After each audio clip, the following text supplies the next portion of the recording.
السلام عليكم ورحمة الله تعالى وبركاته ولا ليال وأنيقو مركل يدكو صور نغضي سيدي عادة إنو هاينا موقال عصب إذين لو داقيا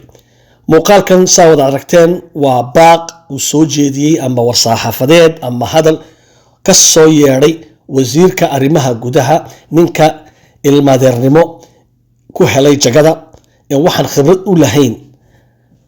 لكن قبيالي دي قرن كو هلاي بلاسكا السعيد نوح لرهدو waxa uu ku baaqay maanta isagoo fariin iyagoo banaysanaya oo ma ajideysanaya gardaracad waa baadil cad bijideysanaya dhageysta haddii hordhacan idin shido inta niisi deyn war saxaafadeedka waxa uu afkiisa ka leeyahay isagoo ku marmarsiyoonaya qof kasto xuduudda ka soo gala gaar ahaan reemiga waa reemiga ka imanaya galbeedka city ee xooluhu ka soo kaxeenaya la soo lugeynaya ee qoryaha iska wata sida waraabo kaste iyo tuug kaste oo dhexda ku heli lahaa iska difaaci lahaayeen naftoodana ku badbaadin lahaayeen qorigay wateen markay Djibouti soo galayaan waa inay qoriga dhigaan xeerkaas amba qodobkaasi uu jiray markii hore weligeed markii dalkan gobonimada la qaatayba sidaas ay ahaydo dadka biiga ka imanaya ee magaalada soo galay qoriga dhigi jireen iyagoo qoriga dhigay oo hubkuga dhigay bay soo galayeen haddii kale lama soo siideen jirin marka qodob jira maxaa haddana loo iclaaminaya oo lagu celinaya waxaan haddaba idin sheegay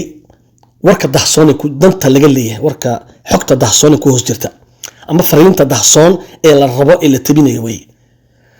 haddaba kooxdii aad taqaaneen ee argagixisada aan fuleyda ahayd ee loo yaqaanay reer cigaal shidaad almamaasaniya ku caan baxday waxay go'aansadeen in ay weeraraan iyagoo aaminsan la meilleure défense inay tahay l'attaque difaaca u wanaagsani waa weerar iyagoo taa ka dhaqaaqaya ayaa haddaba reero qaarkood oo deegaan ah oo dalkan u dhashay ayaa la rabaa in la beegsado waayo faalkii iyo sixirkii iyo tafaafulkii iyo wixii ay wadani jinkii ay xaadirinayeen ee uskaga jeclaa ee dhiigana u daadinayeen ayaa u sheego ku yiri reero qaarkood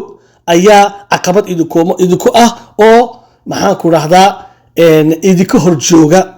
doorashadan dambe amba inaad sii joogtaan oo hoggaanka waddanka aad sii haysaan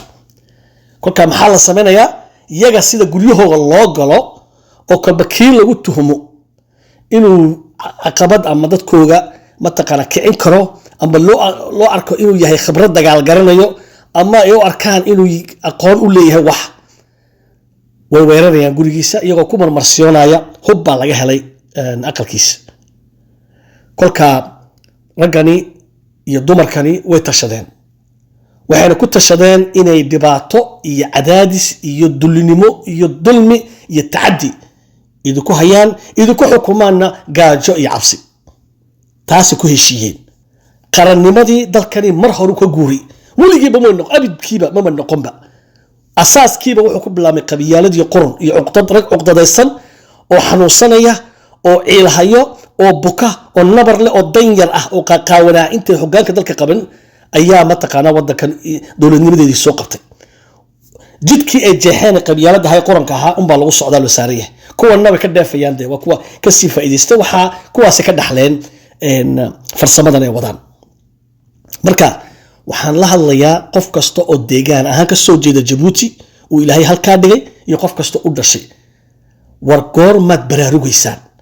war walidu ku maqan yahay habeen iyo dhalaar ragani ma seexdaan idinka sida ni dhibaateen lahaayeen ee cadaadis idinku hayn lahaayeen aad saa ugu jiri lahaydeen oo u caadeysan lahaydeen dhibaatada ay ku fikraan ku qorsheeyaan ku dhaqaaqana marka idinku muxuu qorshihiinu yahay dantiinu maxay tahay inaad dhibban ahaatiin baad ogolaateen yaa hore waxa loo sheegay dulmiga ninka wada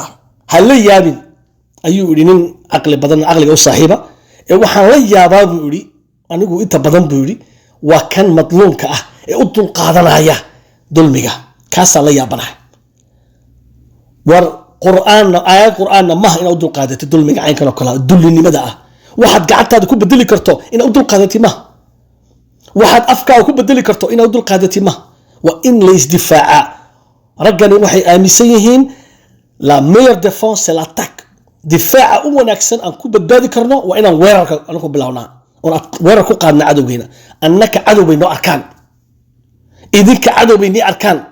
goorma baraarugaysi walaalayaal goorma hurdada ka kacaysiin yagaa dalbaday waxay doonayaan hal la siiyo wasiirka arrimaha gudaha mudane Saciid Nuux ayaa maanta shir saxaafadeed ku qabtay xafiiskiisa waxa uu kaga hadlay in dadka loo ogoleen inay hubka la soo galaan dalka isagoo baaq gaar ah u diray reer miyiga kasoo gudba soodimaha Naasir Umar ayaa faalada warkaasi noo haya. Mesdames et messieurs, chers compatriotes, dans le cadre de la sécurité publique, il est porté à la connaissance de la population que conformément waxaa dadweynaha laga wargelinayaa in iyadoo la tix raacayo xeerasha dalka u yaal ay mamnuuc tahay qaadashada hubka guud ahaan deegaanada dalka oo dhan.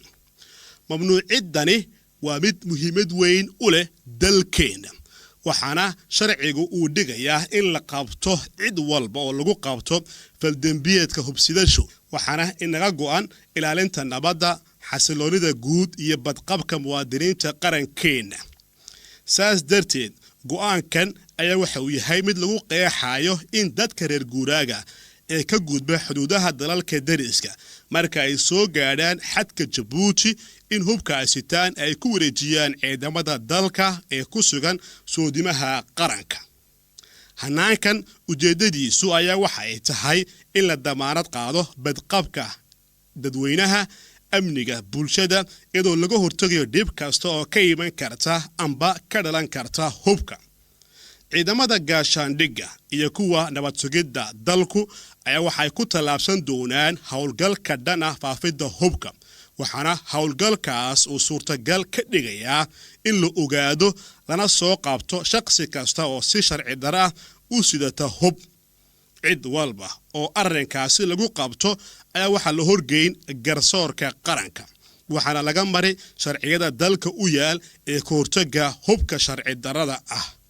xukuumaddu waxay ballan qaadaysaa sugidda amniga dadweynaha iyo ilaalinta wadajirka qaranka waxaana lama huraan ah in qof kasta oo muwaadin ah uu ku baraarugsanaado tixgelinta shuruucda dalka u taal waxaana mudnaantu ay tahay wada shaqaynta iyadoo fuujignaantu ay lagama maarmaan u tahay xaqiijinta nabadda iyo wada noolaanshaha dalkeena. dowladda waxa mas'uuliyad ay ka saaran tahay oo ka go'an sugidda amniga shacabka guud ahaan iyo ilaalinta nidaamka haykalka dawli